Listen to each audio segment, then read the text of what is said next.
Easy vegan air-fried Nashville hot chicken complete with sides? Of course we can. But air fryer yogurt? Cheese from scratch? Cinnamon buns? Jerky? Today I'm testing every button on the Cosori TurboBlaze, cause they're sponsoring this video and asked for an honest review. Hello friends and not yet friends, welcome back to Mary's Test Kitchen, where I'll honestly ignore that it's one of Amazon's top selling air fryers cause I'm afraid most people are not gonna put theirs through what I'm gonna. But let's face our fears, with tofu masquerading as chicken. I see some doubters in the audience, but when you take medium from tofu, freeze it, then thaw, the texture changes.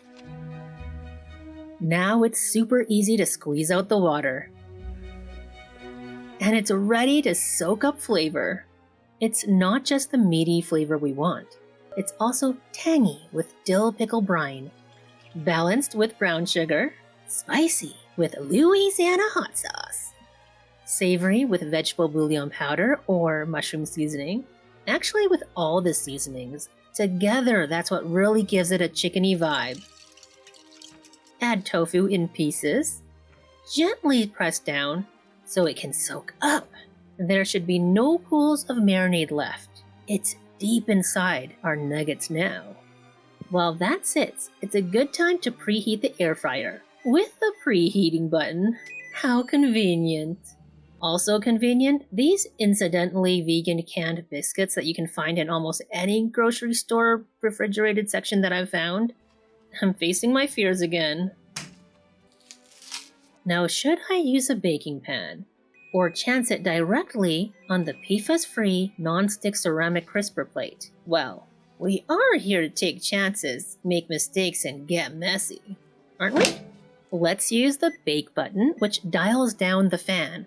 Cosori says the DC motor gives the TurboBlaze this variable fan speed. But back to the biscuits. They're done sooner than expected. No sticking at all. Inside, they're fluffy and delightful. I'll set them aside to cool for now, while I get our next side ready with another frightening move. The corn cob ribbinator.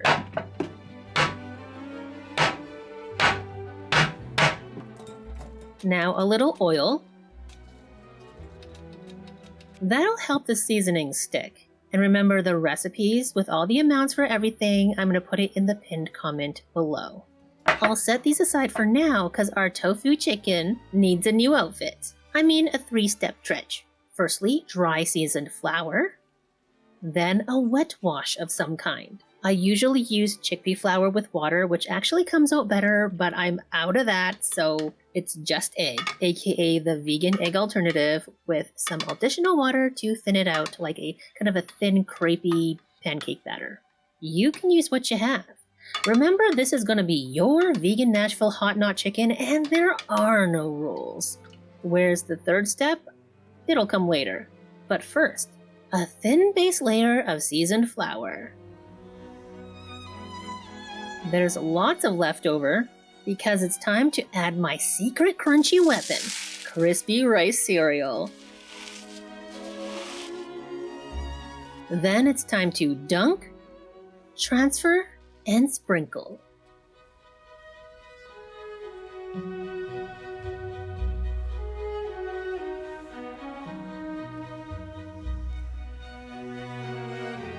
Preheat first, like a responsible adult.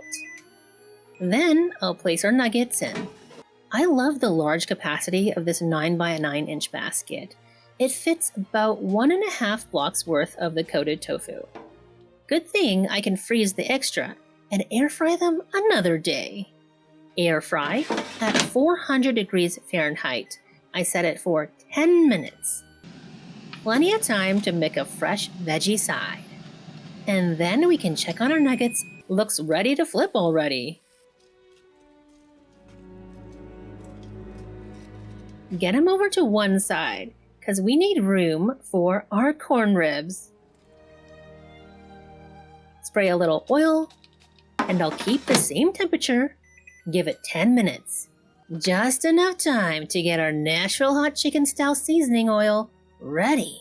Starting with vegan butter, paprika, cayenne, though if you want it to be spicier, you can flip the amounts for cayenne and paprika, it's up to you. And whatever else tickles your fancy. Heat that until the butter is melted completely and the spices start to smell fragrant. That little bit of bubbling? That's what I want. But I'm not trying to make caramel, so don't get carried away. Finally, it's time to pull it all together with a Texas toast bed for our crispy tofu chicken corn ribs. Looking good. Brush on that brown sugar, spicy seasoned oil.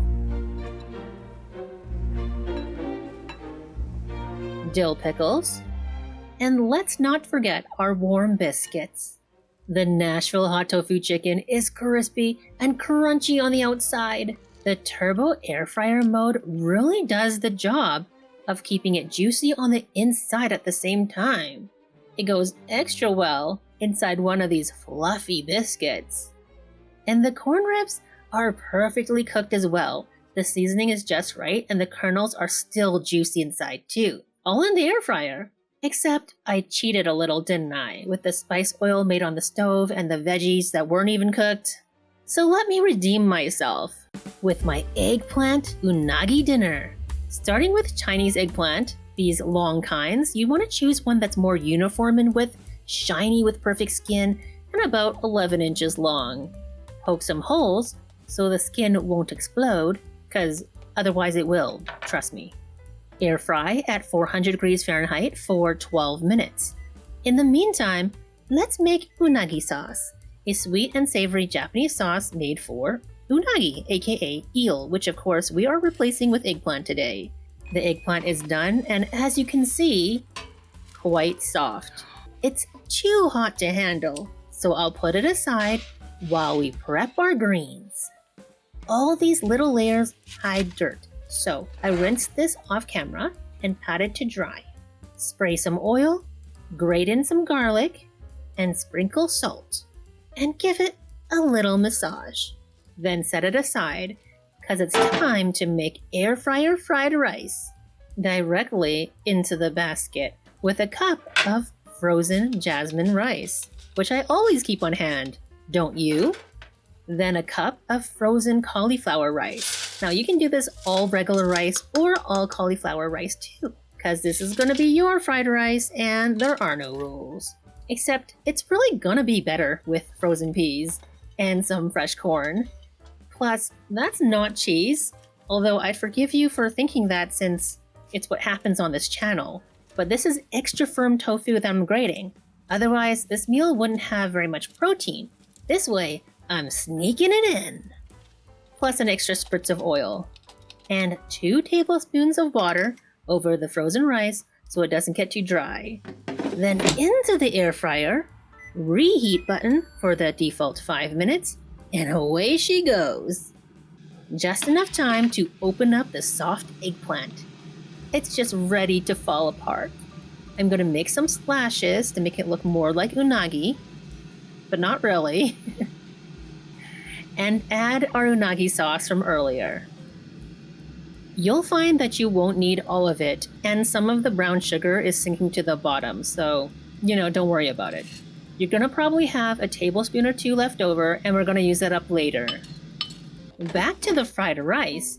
It's nicely defrosted now, warm, but we need a little crisp and color, so back to air frying. Air fry? With it very hot and a little crispy now, I'll add a couple of seasonings to make it taste like legit fried rice. And it goes in a bowl for now. I rinsed the basket briefly and thanks to the PFAS-free ceramic nonstick, everything came out cleanly, which is great because washing dishes remains my least favorite cooking task. Lay on the bok choy, leaves facing inwards. Very important. And place the eggplant on top so everything can cook but the leaves won't burn. Air fry, 5 minutes. In the meantime, I'll prepare our plates with rice. One for you, one for me. That 5 minutes goes like nothing and it's time to check. My friends, it's looking good. I'll add the remaining sauce now. And with the higher concentration of sugar on top, it's going to brown so nicely, so I am going to set it to broil, which gives us 450 degrees Fahrenheit. That's higher than most air fryers. We have 4 minutes to prepare a small but important garnish. Would you look at that? The sauce has caramelized on top. Bubbly, it smells so good. I wish you were here. The bok choy is perfectly cooked with some nice charring, but not too much. The leaves are a little bit crispy around the edges, but not burnt. Important. So place the eggplant on top, green onions, and toasted sesame seeds, both white and black. This eggplant unagi is so silky smooth and luscious, which goes so well with the fried rice. Altogether, it's incredible. You gotta try this. So far, the TurboBlaze has performed super well. Like with roasted broccoli, it's tender on the inside but beautifully crispy on the edges. Sweet potatoes, soft on the inside, and like toasty marshmallows on the outside. Hand-cut potato fries to make poutine. They were so good. And summery roasted zucchini and cherry tomatoes with shallots. More recently, I tested Beyond Ckn Tenders, which came out very nicely crispy on the outside, juicy on the inside. Field roast stadium dogs, just absolutely summer picnic ready. Obviously, I had to test frozen french fries, the official benchmark food of air fryers everywhere, which were fluffy on the inside, golden crispy on the outside. I even did samosas and dumplings. If all of this has convinced you that the TurboBlaze needs to be in your kitchen, I don't really blame you. The price point is pretty amazing, and this one has really great reviews. And if you're ready to check it out, you can scan the QR code on screen or check the pinned comment for my link. But the most intriguing modes to me aren't turbo at all. Can an air fryer replace an oven? I wanted to find out, with 2 recipes. First, soft and tender whole wheat dinner rolls using mainly basic bread ingredients. By the way, don't worry about screenshotting anything, because all the recipes from today will be in the pinned comment, so don't forget to check that out if you want to recreate any of my recipes in your own air fryer at home. For the first proof, I have to cover the bowl, so 1, a skin doesn't form, and 2, it can't possibly overproof and become one with the heating element. I'll take out the crisper tray for more room and proof at 90 degrees Fahrenheit for 30 minutes. Afterwards, it's nice and puffy. I'll divide it into smaller rolls. Then prepare a pan with parchment paper. This one is 7 1/4 inches in diameter. The plastic wrap isn't sticking to the pan really well, so I got a better idea. Oh yeah. Now for the second proof, at a slightly higher temperature for 20 minutes. Afterwards, let's take them out and get ready for baking by preheating for 4 minutes. Meanwhile, I'll brush the rolls with a little leftover sweetened cashew milk, which might be a mistake actually. Future Mary's about to find out. The rolls go back in the air fryer, bake at 350 degrees for 10 minutes at first. Oh yeah, I should have waited to add the sweet milk wash, because they are browning a little too fast. I turn the heat down and continue baking until the internal temperature is 190 degrees Fahrenheit, which took 12 minutes. This really did speed up the whole baking process to have the proof and bake functions in one. Plus, it didn't heat up my whole place like my oven would. These are so good. I know I'm saying this at every single recipe, but you gotta make this. Just, add the wash either not at all or later in the baking process, which I should remind myself because I had the clever idea to make cinnamon buns, but from grocery store pizza dough.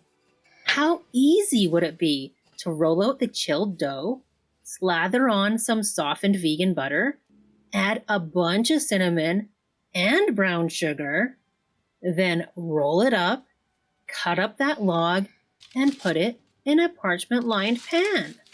I'll use the freezer bag trick again and proof for an hour to reveal these puffy little darlings.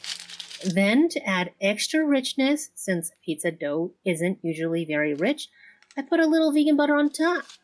Maple syrup, which will cook into the buns, hopefully adding some nice mapley aroma. And hey, while we're at it, a bit of brown sugar to caramelize on top. Then I preheated like a responsible adult again, and then baked at 375 degrees for 15 minutes. At 13 minutes, I could smell the aroma of caramel and cinnamon bun intensely. The color is also intense. Are they burnt? Did I absolutely ruin my first air fryer cinnamon buns with that last minute brown sugar sprinkle? The rolls pull apart beautifully. The bottom is soft and delectable looking. The flavor is too good. The top is actually caramelized and crispy. Okay, yes, it is a tiny bit burnt, but not in a problematic way. It's actually so addictively delicious. Cosori claims this thing can make yogurt. I'll believe it when I see it. So of course, I'm making my own homemade cashew milk, extra thick. Then pasteurize it on the stove to make sure there's no unwanted microbes about to be growing in our yogurt that we don't want.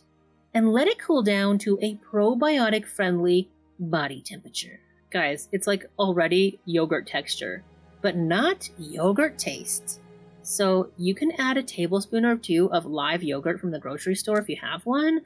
I don't right now, so I'm using a probiotic capsule with 50 billion CFUs, trying to blend it in with my sterilized milk frother, but it's going so slow that I added a little boiled water, which has cooled down, just to thin it out a tad. Lovely. Now, lid on, into the air fryer on the proof setting at 100 degrees Fahrenheit for 12 hours. Afterwards, she's thick. Even though I had thinned out the milk earlier, it's gotten thick again, and the flavor is mildly tangy, like just the barest touch, like a nice thick Greek yogurt with the sweetness and nuttiness of cashews. I'm going to use it as such, but only half goes into the fridge to chill, where it gets even more solid. Cold, it's so thick that for my favorite breakfast bowl lately, I need to thin it out a little with soy milk. Add a little maple syrup, berries, and a little crispy contrast. That is so delicious and like so easy. So let's step up the difficulty, shall we? With the other half of our cashew yogurt, still warm and fresh out of the TurboBlaze, I want to make cultured cashew cream cheese. So, I'll add some refined coconut oil. That's the type that doesn't smell or taste like coconut. It tastes like nothing. But it will make our cheese more solid when it's chilled. To bring out the flavors, I'm adding salt as well. About a teaspoon of coarse kosher salt, which gives us about 2% salinity. Back into the air fryer for a longer period of fermentation, and 12 hours later, it tastes tangier, actually kind of cheesy, like really dairy-like cheesiness happening right here. But I'm not stopping here. I'm going to get this into our cheese mold and into the fridge to chill overnight. Because the next day, my friends, it is the moment of truth. We have a soft block. Holds its shape, but don't squeeze too hard. For such a delicate cheese, I want a pretty coating of home-dried basil leaves, some onion and garlic powder. No additional salt necessary, because this cheese is salty enough.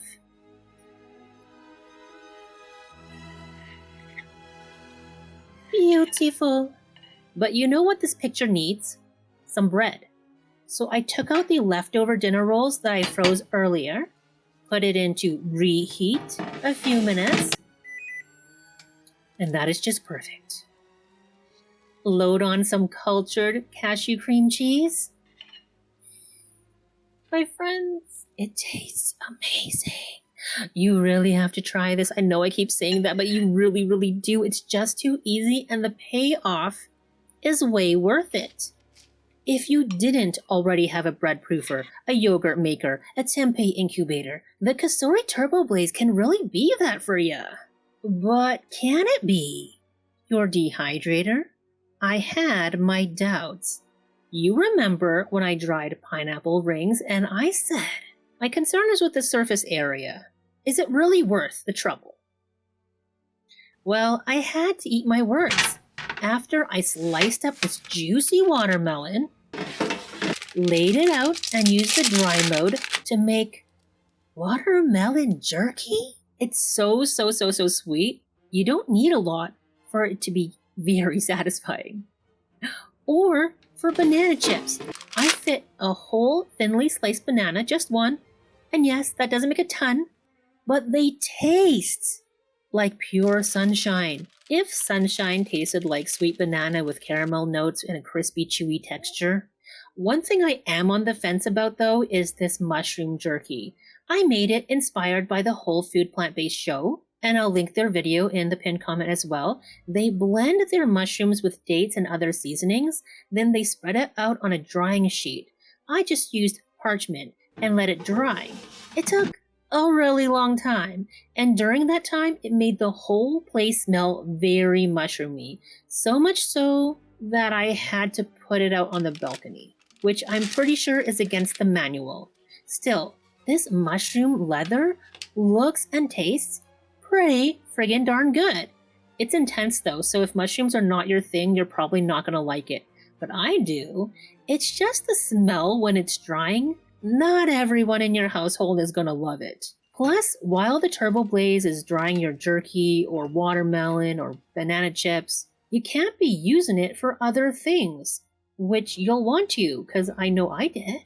The TurboBlaze is now my air frying daily driver because it's so versatile, easy to clean with that PFAS-free ceramic crisper plate and basket, which are super lightweight as well. And the machine makes cooking so easy because it's so fast and powerful, but it's not perfect. I told you I wouldn't shy away from downsides in any of my reviews, and I won't now. First, I had to wipe the touchscreen so many times during filming. The shiny surface shows every speck of dust, every fuzzy, every cat hair, every fingerprint. So in real life, maybe it wouldn't bother you, but it does bother me, to be honest. I find myself wiping it every single time I pass by it in the kitchen, which you might say, Mary, that just means you're more cleanly now. And I say, stop trying to change me. Second, the basket doesn't always slide in easily. Sometimes it kind of goes in weird.